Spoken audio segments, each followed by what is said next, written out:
Welcome back on capital news. चलिए देखते हैं दिल्ली की 25 फटाफट बड़ी खबरें। साथ ही डेली खबरों से अपडेट रहने के लिए चैनल को सब्सक्राइब करने के साथ वीडियो को लाइक करें।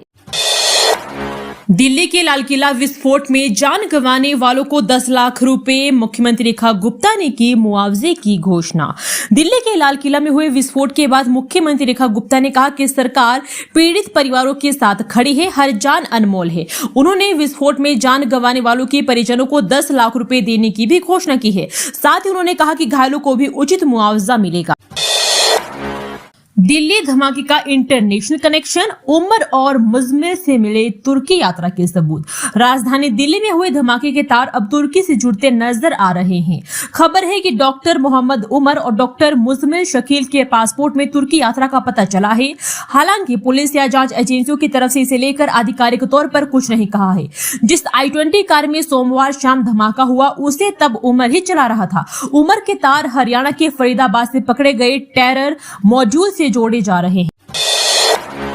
इसे सार्वजनिक क्यों करें? पीएम मोदी डिग्री विवाद में दिल्ली HCD-DU को दिया ये निर्देश। दिल्ली हाईकोर्ट ने प्रधानमंत्री मोदी की डिग्री सार्वजनिक करने के CIC के फैसले को चुनौती देने वाली अपील पर सुनवाई करते हुए दिल्ली यूनिवर्सिटी को अपील में हुई देरी को माफ करने की अर्जी पर 3 हफ्ते में अपना ऑब्जेक्शन दाखिल करने का निर्देश दिया है। प्रधानमंत्री नरेंद्र मोदी की डिग्री का मामला फिर सुर्खियों में है। दिल्ली हाईकोर्ट ने दिल्ली यूनिवर्सिटी को निर्देश दिया कि अपील में देरी माफ करने की अर्जी पर अपना ऑब्जेक्शन 3 हफ्ते में दाखिल करें।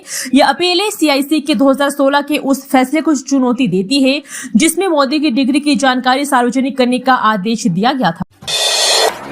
आनंद विहार टर्मिनल पर बनेगा स्थायी होल्डिंग एरिया, भीड़ में नहीं भटकेंगे यात्री। दिल्ली के रेलवे स्टेशनों पर भीड़ प्रबंधन को बेहतर बनाने के लिए रेलवे विभाग ने कई कदम उठाए हैं। नई दिल्ली रेलवे स्टेशन पर होल्डिंग एरिया बनने के बाद अब आनंद विहार टर्मिनल पर भी ऐसा ही स्थायी होल्डिंग एरिया बनाया जाएगा। इससे यात्रियों की भीड़ में भटकने से बचाया जा सकेगा और स्टेशन पर सुगमता बनी रहेगी। नोएडा में बढ़ते प्रदूषण को लेकर स्कूलों में आउटडोर गतिविधियां बंद, छात्रों के लिए मास्क पहनना अनिवार्य। नोएडा में प्रदूषण के स्तर में वृद्धि के कारण स्कूलों ने बाहरी गतिविधियों को निलंबित कर दिया है। छात्रों के स्वास्थ्य को ध्यान में रखते हुए स्कूल प्रशासन ने सभी छात्रों के लिए मास्क पहनना अनिवार्य कर दिया है ताकि वे प्रदूषण से सुरक्षित रहे। नोएडा में वायु प्रदूषण के कारण स्कूलों ने बच्चों की सुरक्षा के लिए कई कदम उठाए हैं। आउटडोर गतिविधियां बंद कर दी गई है और इंडोर शिक्षण को बढ़ावा दिया जा रहा है। मास्क अनिवार्य कर दिए गए हैं और कक्षाओं में एयर प्यूरिफायर भी लगाए गए हैं। बच्चों को प्रदूषण से बचाव के तरीकों के बारे में जागरूक भी किया जा रहा है। सरकारी व निजी स्कूलों ने खुद ही विंटर एक्शन प्लान के तहत प्रदूषण नियंत्रण की दिशा में बच्चों के लिए सलाह जारी की है। दिल्ली ब्लास्ट से अल फलाह यूनिवर्सिटी का सामने कनेक्शन, वेबसाइट हैक कर लिखा देश विरोधी पाकिस्तान जाओ। दिल्ली ब्लास्ट से अल फलाह यूनिवर्सिटी का कनेक्शन सामने आने के बाद यूनिवर्सिटी की वेबसाइट हैक हो गई। वेबसाइट हैक कर लिखा गया कि देश विरोधी पाकिस्तान जाओ। दिल्ली में देवी बसों के लगेंगे स्टॉप बोर्ड, अब मिलेंगी हर रूट की पूरी जानकारी। परिवहन विभाग ने देवी बसों की रूट की जानकारी उपलब्ध कराने के लिए कदम उठाए हैं। बसों के रूट की सही जानकारी न होने के कारण बसें खाली चल रही थी। अब बस स्टॉप बनाए जाएंगे और रूट बोर्ड लगाए जाएंगे। दिल्ली सरकार का दावा है कि जल्द ही 2080 देवी बसें सड़कों पर होगी। वर्तमान में 1028 बसें चल रही है। IIT दिल्ली के सर्वेक्षण में संचार की कमी का पता चला। मौजूदा बस स्टैंडों पर देवी बसों की जानकारी तो उपलब्ध करा दी गई है, लेकिन जहां बस स्टैंड नहीं है वहां 2 खंभों पर बोर्ड लगाकर बस स्टॉप स्थापित किए जाएंगे ताकि लोगों को इन बसों के बारे में जानकारी मिल सके। दिल्ली सरकार का दावा है कि आने वाले महीनों में 2080 देवी बसें सड़कों पर उतारी जाएगी। वर्तमान में दिल्ली में DTC और DMTS दोनों द्वारा संचालित 128 बसें चलती है। IITF 2025 के लिए भारत मंडपम में त्रिस्तरीय होगी सुरक्षा व्यवस्था, लगाए जाएंगे 1500 CCTV कैमरे। भारत मंडपम में शुरू हो रहे 44वें भारतीय अंतर्राष्ट्रीय व्यापार मेले में सुरक्षा व्यवस्था कड़ी की जाएगी। दिल्ली पुलिस, CISF और ITPO संयुक्त रूप से सुरक्षा का संचालन करेंगे। लाल किला मेट्रो स्टेशन के पास विस्फोट के बाद सुरक्षा को लेकर चिंताएं बढ़ गई है। मेले में 1500 CCTV कैमरे लगाए जाएंगे और प्रवेश द्वारों पर मेटल डिटेक्टर भी लगाए जाएंगे। सोमवार शाम लाल किला मेट्रो स्टेशन के पास हुए विस्फोट के बाद मेले की सुरक्षा व्यवस्था को लेकर एजेंसियों की चिंताएं बढ़ गई है। इसी चिंता को देखते हुए मंगलवार को भारत मंडपम में वरिष्ठ अधिकारियों की एक समन्वय और समीक्षा बैठक हुई। बैठक में IITF के पूरे परिदृश्य पर चर्चा की गई। सभी पहलुओं पर सुरक्षा व्यवस्था कड़ी करने का निर्णय लिया गया।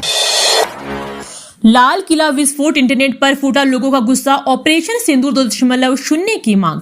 दिल्ली के लाल किला में हुए विस्फोट के बाद इंटरनेट पर लोगों का गुस्सा फूट पड़ा है। यूजर सुरक्षा में चूक को लेकर सवाल उठा रहे हैं और सरकार से ऑपरेशन सिंदूर 2.0 की मांग कर रहे हैं। सोशल मीडिया पर #ऑपरेशन सिंदूर 2.0 ट्रेंड कर रहा है। लोग कड़ी कार्रवाई की उम्मीद भी जता रहे हैं। यूजर्स का मानना है कि यह घटना दिल्ली पुलिस और सुरक्षा एजेंसियों की विफलता को दर्शाती है। लाल किले पर हुए विस्फोट की भयावहता और उस सुरक्षा वाले क्षेत्र में हुई चूक ने लोगों को झकझोर कर रख दिया है। इंटरनेट पर लोग तर्क दे रहे हैं कि देश के सबसे संवेदनशील इलाकों में से एक लाल किले के आसपास ऐसा विस्फोट दिल्ली पुलिस और केंद्रीय सुरक्षा एजेंसियों की सुरक्षा व्यवस्था में सबसे बड़ी चूक है। MCD पार्किंग में खड़े वाहनों की जांच का कोई प्रावधान नहीं, नागरिकों को कैसे मिलेगी सुविधा। लाल किला बम विस्फोट के बाद दिल्ली की पार्किंग व्यवस्था की सुरक्षा पर सवाल उठ रहे हैं। MCD के पार्किंग टेंडर में वाहन निरीक्षण का कोई प्रावधान नहीं है, जिससे बिना जांच के गाड़ियां पार्क की जा सकती है। कुछ जगहों पर जांच शुरू हुई है, लेकिन कर्मचारियों के पास उपकरण नहीं है। MCD पार्किंग स्थलों पर CCTV कैमरे तो है, पर वाहनों की जांच नहीं होती है। अब पार्किंग आवंटन की शर्तों में बदलाव का प्रस्ताव है।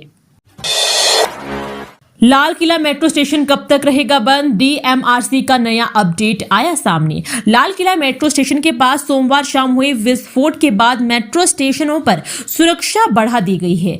यात्रियों की गहन जांच की जा रही है, CCTV कैमरों से निगरानी की जा रही है और सुरक्षा कर्मी मेट्रो स्टेशन परिसर में प्रवेश करने वालों पर भी नजर रख रहे हैं। इस बीच सुरक्षा कारणों से लाल किला मेट्रो स्टेशन को बंद कर दिया गया है। स्टेशनों को भी बंद कर दिया गया है। दिल्ली मेट्रो कॉर्पोरेशन ने मंगलवार सुबह एक्स पर एक पोस्ट में लाल किला मेट्रो स्टेशन को बंद करने की घोषणा। लाल किला ब्लास्ट के बाद व्यापारियों ने गृह मंत्री अमित शाह को लिखी चिट्ठी, बताई कई गंभीर समस्याएं। सोमवार शाम लाल किले के पास हुए कार धमाके के बाद से पूरी दिल्ली में ही दहशत का माहौल है। चांदनी चौक में ही 40,000 से ज्यादा दुकानें हैं, इसलिए व्यापारियों में भी दहशत है। दिल्ली में व्यापारियों और उद्यमियों के संगठन chamber of trade and industry CTI chairman Brijesh Goyal ने इस मुद्दे पर केंद्रीय गृह मंत्री अमित शाह को पत्र लिखा है। गोयल ने बताया कि लाल किला और चांदनी चौक में जगह जगह पर होने वाले अतिक्रमण, अवैध पार्किंग, अवैध ई-रिक्शा, बेघर और अवैध रेहड़ी पटरी का मुद्दा लंबे समय से व्यापारी उठाते आ रहे हैं और स्थानीय पुलिस प्रशासन को भी अनेकों बार इस समस्या से अवगत करवाया जा चुका है, लेकिन प्रशासन ने पूरी तरह से आंखें मूंद कर कोई कार्रवाई नहीं की। दिल्ली में प्रदूषण से राहत नहीं, AQI 408 रिकॉर्ड, शीतलहर का कहर भी जारी, पड़ी मौसम का हाल। राजधानी दिल्ली में मौसम का डबल अटैक लोगों पर हो रहा है। प्रदूषण बेहद गंभीर स्थिति में है, AQI 400 के पार है। वहीं ठंड भी असर दिखा रही है। दिल्ली के धुंध की चादर में लिपटी सुबह नजर आई। इंडिया गेट और करातव्य पथ के आसपास का इलाका जहरीली धुंध की घनी चादर में लिपटा हुआ नजर आया। CPCB के अनुसार इस क्षेत्र में AQI 408 है, जो गंभीर श्रेणी में है। धुंध की परतें इतनी गहरी है कि इंडिया गेट कहीं छिपसा गया है। सुबह के वक्त लोग मॉर्निंग वॉक करने इंडिया गेट पर निकले हैं, लेकिन इंडिया गेट कहीं गायब नजर आ रहा है। फरीदाबाद रेड के पास सबूत मिटाने की कोशिश में था उमर, जांच में निकले 5 हैरान कर देने वाले फैक्ट। दिल्ली में लाल किला मेट्रो स्टेशन के पास हुए भीषण धमाके ने पूरे देश को हिलाकर रख दिया है। इस विस्फोट में 10 लोगों की मौत हो गई है, जबकि कई लोग घायल हुए हैं। अब जांच में सामने आया है कि इस पूरी साजिश के केंद्र में जम्मू कश्मीर के पुलवामा का रहने वाला 35 वर्षीय डॉक्टर उमर उन अनबी है, जो अब जांच एजेंसियों के लिए सबसे बड़ा सुराग बन चुका है। दिल्ली ब्लास्ट को लेकर बड़ा खुलासा, जांच में सामने चौंकाने वाले तथ्य। 26 जनवरी पर हमले की थी साजिश। दिल्ली में हुए लाल किला ब्लास्ट मामले ने अब एक नया मोड़ ले लिया है। शुरुआती जांच में जो बातें सामने आई है, उन्होंने सुरक्षा एजेंसियों को चौंका दिया है। जांच में यह खुलासा हुआ है कि इस धमाके ने दोनों संदिग्ध डॉक्टर मुजमिल और डॉक्टर उमर कोई आम अपराधी नहीं, बल्कि बेहद संगठित तरीके से काम करने वाले प्रशिक्षित व्यक्ति थे। दोनों ने लाल किले की रेकी कई महीने पहले की थी और उनके साजिश सिर्फ एक धमाके तक सीमित नहीं थी। एजेंसियों को एक शक है कि ये लोग 26 जनवरी और दिवाली जैसे बड़े मौकों पर देश की राजधानी को दहला देने की तैयारी कर रहे थे। 2 साल से चल रही साजिश का पर्दाफाश, डॉक्टर शाहिर ने किया खौफनाक मंसूबों का खुलासा। दिल्ली के लाल किले के पास हुए संदिग्ध कार धमाके का मुख्य आरोपी डॉक्टर उमर उन नबी बताया जा रहा है। जांच एजेंसी ने उसे फरीदाबाद मॉड्यूल का सबसे कट्टरपंथी सदस्य बताया है। इस मॉड्यूल में पहले से गिरफ्तार 3 डॉक्टर मुजमिल अहमद गनई, डॉक्टर आदिल मजदूर राथर और डॉक्टर शाहीन शाहिद शामिल थे। दिल्ली धमाके का भोपाल कनेक्शन, राजधानी से पकड़ा गया आतंकी अदनान ले रहा था ऑनलाइन ट्रेनिंग। दिल्ली में कल शाम हुए धमाके से पूरे देश को हिलकर रख दिया है। इस धमाके की जांच कर रही दिल्ली पुलिस को एक बड़ा सुराग भोपाल से मिला है। भोपाल से पकड़े गए एक संदिग्ध आतंकी से महत्वपूर्ण जानकारी हाथ लगी है, जो दिल्ली की इन घटनाओं से जुड़ी हो सकती है। दिल्ली में शादी समारोह के पहले लेना होगा परमिशन, एनओसी को लेकर हाई कोर्ट का आदेश। दिल्ली हाई कोर्ट ने प्रदूषण नियंत्रण को लेकर सख्त रुख अपनाया है। अब शादी या किसी भी सामाजिक समारोह से पहले डीपीसीसी और फायर विभाग से एनओसी लेना जरूरी होगा। बिना अनुमति किसी आयोजन की इजाजत नहीं दी जाएगी। राजधानी दिल्ली में शादी, पार्टी या किसी भी सामाजिक कार्यक्रम का आयोजन करने से पहले दिल्ली प्रदूषण नियंत्रण समिति से अनापत्ति प्रमाण पत्र लेना अनिवार्य होगा। यह निर्देश दिल्ली हाई कोर्ट ने सुनाया है। अदालत ने यह निर्देश दिल्ली एनसीआर में लगातार बढ़ते प्रदूषण के स्तर को ध्यान में रखते हुए दिया है।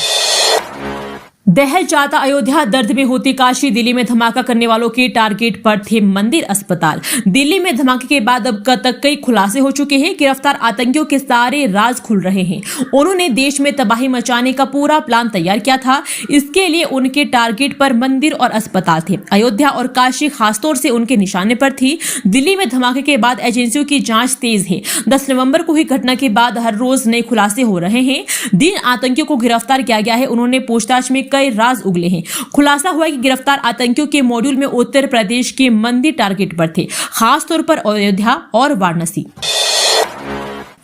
दिल्ली विस्फोट मामले में अब तक 56 डॉक्टरों से हुई पूछताछ, 15 गिरफ्तार, 3 हिरासत में। दिल्ली धमाके में जैश-ए-मोहम्मद के लिए कथित तौर पर काम करने वाले ये डॉक्टर आतंकी मॉड्यूल के सिलसिले में कुल 15 लोगों को गिरफ्तार किया गया है और 3 को हिरासत में ले लिया गया है। ये गिरफ्तारियां जम्मू कश्मीर पुलिस ने की है और अब तक कुल 56 डॉक्टरों से पूछताछ की जा चुकी है। इस मॉड्यूल पर सोमवार शाम 6:52 पर लाल किले में हुए विस्फोट का आरोप है। अस्पताल के सूत्रों ने यूनिवार्ता को बताया कि मृतकों के शरीर पर किसी विस्फोटक सामग्री के होने का प्रमाण नहीं मिला।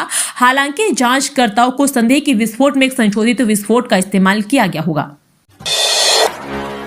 प्यार की सीमा पार, पाकिस्तानी दुल्हन ने भारत आने के लिए खटखटाया कोर्ट का दरवाजा। पहलगाम आतंकी हमले के बाद केंद्र सरकार द्वारा वीजा रद्द करने से आहत एक पाकिस्तानी महिला ने अपने भारतीय पति के साथ रहने के लिए दिल्ली हाईकोर्ट में कानूनी लड़ाई शुरू की है। सीमाओं के उस पार बस एक प्रेम कहानी जो आतंक की आग में झुलसकर भी बुझने का नाम नहीं ले रही है। दिल्ली हाईकोर्ट ने केंद्र सरकार को आखिरी मौका देते हुए 3 हफ्तों का समय दिया है ताकि वो एक पाकिस्तानी महिला की याचिका पर जवाब दे सके। ये महिला अपने भारतीय पति के पास आने के लिए कानूनी लड़ाई लड़ रही है। अगली सुनवाई अब 1 दिसंबर को होगी।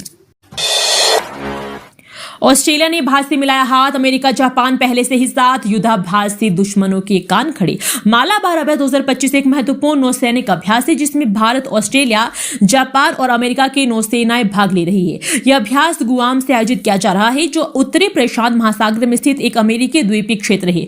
यह अभ्यास 10 नवंबर से शुरू हो चुका है और 18 नवंबर 2025 तक आयोजित किया जाएगा। बता दें कि ऑस्ट्रेलिया बुधवार को भारत, जापान और अमेरिका के साथ बहुपक्षीय नौसैनिक अभ्यास मालाबार 2025 में शामिल हुआ, जो एक प्रमुख इंडो पैसिफिक समुद्री अभ्यास है। इसका उद्देश्य 4 साझेदार देशों के बीच समन्वय को मजबूत करना है। दिल्ली ब्लास्ट के घायलों से एलएनजेपी अस्पताल में मिले प्रधानमंत्री नरेंद्र मोदी, पीड़ितों ने बयां किया दर्द। दिल्ली के लाल किला के पास हुए विस्फोट के बाद प्रधानमंत्री नरेंद्र मोदी घायलों से मिलने एलएनजेपी अस्पताल पहुंचे हैं। इस दौरान पीएम मोदी ने घायलों का हालचाल जाना। पीएम मोदी के अस्पताल दौरे को लेकर दिल्ली पुलिस अलर्ट मोड पर है। सिर्फ निंदा नहीं, कड़ा एक्शन भी होना चाहिए। सीजेआई पर जूता फेंके जाने की घटना पर बोला दिल्ली एसपी। दिल्ली हाईकोर्ट ने सीजेआई बीआर गवई पर जूता फेंकने की घटना की निंदा करते हुए कहा कि इससे न्यायपालिका को ठेस पहुंची है। अदालत ने इस मामले में कड़ी कार्रवाई की मांग की और कहा कि ऐसी घटनाओं को केवल निंदा नहीं की जानी चाहिए बल्कि इनके खिलाफ ठोस कदम भी उठाए जाने चाहिए। दिल्ली एनसीआर में AQI 400 के पार, खराब हवा बनी रही बीमार, ग्रैप 3 के तहत कोई प्रतिबंध लागू। दिल्ली एनसीआर में वायु प्रदूषण गंभीर स्तर पर पहुंच गया है, जिससे AQI 400 के पार चला गया है। ग्रैप 3 लागू होने के बाद कई प्रतिबंध लगाए गए हैं, जैसे BS3 पेट्रोल और BS4 डीजल वाहनों पर रोक। प्रदूषण के कारण अस्थमा और एलर्जी के मरीजों की संख्या बढ़ रही है, इसलिए डॉक्टर मास्क पहनने और धूल से बचने की सलाह दे रहे हैं। इस बीच बुधवार को दिल्ली के कई इलाकों का 400 के पार यानी AQI गंभीर श्रेणी में रिकॉर्ड किया गया है। आनंद विहार में 438, अलीपुर में 431, बवाना में 451, बुराड़ी में 439, चांदनी चौक में 449, द्वारका में 423, ITO में 433, जहांगीरपुरी में 446, इंडिया गेट के पास 408, नरेला में 437 और लोधी रोड के पास 401 दर्ज किया गया। दिल्ली के इस इलाके में जल बोर्ड ने किया बड़ा खेल, हादसों का खतरा बढ़ा, लोग परेशान। पूर्वी दिल्ली के सूरजमल विहार A ब्लॉक में जल बोर्ड ने पाइपलाइन बिछाने का काम अधूरा छोड़ दिया है, जिससे निवासी परेशान है। सड़कें जर्जर है और खुले गड्ढों में दुर्घटना का खतरा है। स्थानीय लोगों ने जल बोर्ड से शिकायत की है, लेकिन कोई कार्रवाई नहीं हुई। जल बोर्ड ने जल्द ही काम पूरा करने का आश्वासन भी दिया है। स्थानीय निवासी अरुण कुमार महाजन ने बताया कि अक्टूबर में जल बोर्ड ने A ब्लॉक में राम मंदिर गेट नंबर 4 के पास पाइपलाइन बिछाने का काम शुरू किया था। पाइपलाइन बिछाने के लिए सड़क को आनन फानन में खोद दिया गया, लेकिन कई इलाकों में काम अधूरा है। A1 से A7 और A8 से A16 के बीच लगभग 30 फीट का हिस्सा ऐसा है जहां खुदाई के बाद पाइपलाइन नहीं बिछाई गई, जिससे गड्ढे खुले रह गए हैं। दोस्तों, वीडियो पसंद आया तो वीडियो को लाइक एवं चैनल को सब्सक्राइब कीजिए और कमेंट करके बताइए कि आप दिल्ली के किस जगह से इस वीडियो को देख रहे हैं। जय हिंद, वंदे मातरम।